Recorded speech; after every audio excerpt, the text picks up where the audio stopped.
the Afghanistan withdrawal in 2021 captured global attention, mostly through a lens of humiliation.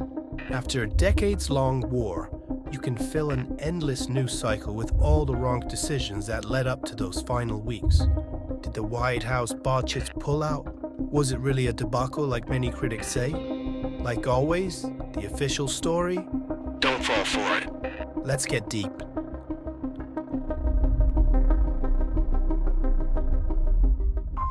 Today, I'm pleased to announce nominations and staff for critical foreign policy and national security positions in my administration. As many as 15,000 Americans are still desperate to get out. We'll determine at the time who's left.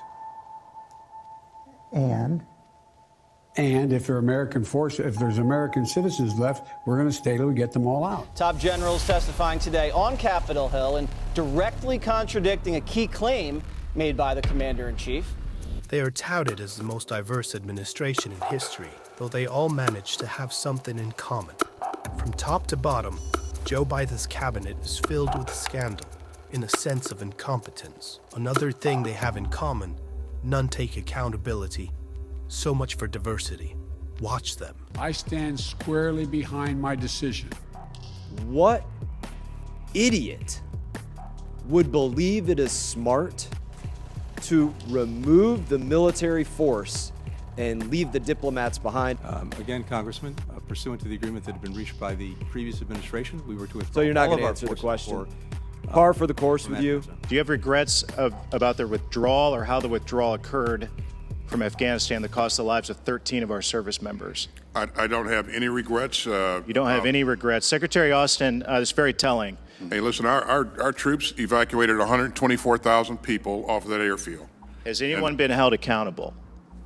If a Navy captain grounded a ship, what happens immediately? Typically, that captain is removed. That captain is removed. Has anyone been held accountable for what happened in Afghanistan?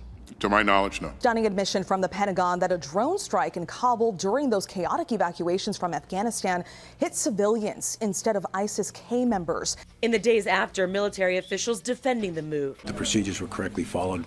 I know it's a righteous strike.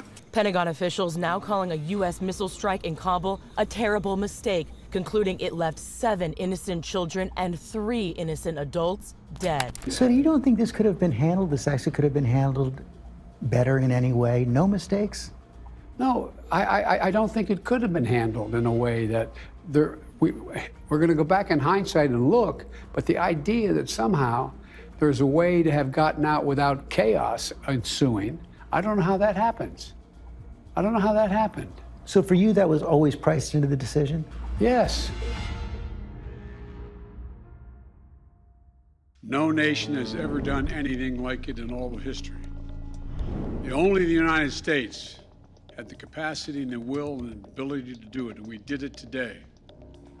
The extraordinary success of this mission was due to the incredible skill, bravery, and selfless courage of the United States military and our diplomats and intelligence professionals. People don't have an issue with the decision to order troops out of Afghanistan. It is with the way that this president ordered it done. There were children being killed. There were people hanging off of Air Force jets that were leaving. And you're saying that you guys are proud of the way that this mission was conducted?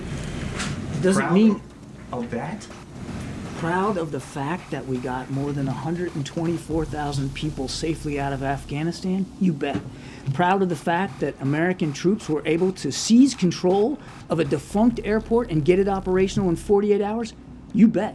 Proud of the fact that we now have about 100,000 Afghans, our former allies and partners, living in this country and working towards citizenship? You bet. But does that mean that everything went perfect in that evacuation? Of course not. Is the administration trying to protect the president from our questions?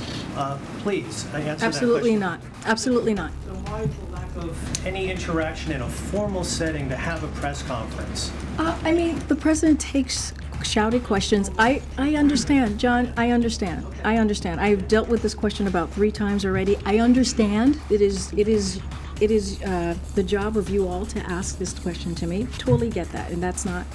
a problem at all. So I'll say this, it is also unprecedented that a president takes as many shouted questions as this president has, and he has. Okay.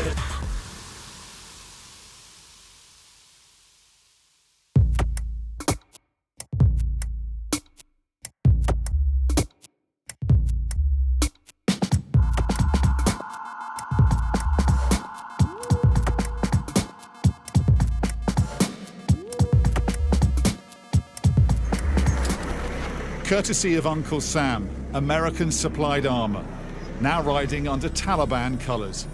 The spoils of victory being paraded by the new masters of Kandahar. Their ragtag desert army now mechanized, even with the odd helicopter. Propaganda gold for jihadists the world over. It has been exposed in the special counsel report that Biden has been having some serious memory lapses, especially on the topic of Afghanistan. Let's not let him forget what really happened. There was a time when he was thinking clearly. Let's let him in the past tell us what happens next. How we end this war. And it makes a big difference to tell the American people the truth about what our options are in ending this war. If tomorrow the order goes out from I'm President of the United States, I issue an order, end the war today, begin to withdraw all American troops. It will take a year to get the American troops out. Do you hear me now? That's the truth. It will take a year to get them physically out. Now, if you leave all the equipment behind, you might be able to do it in 7 months.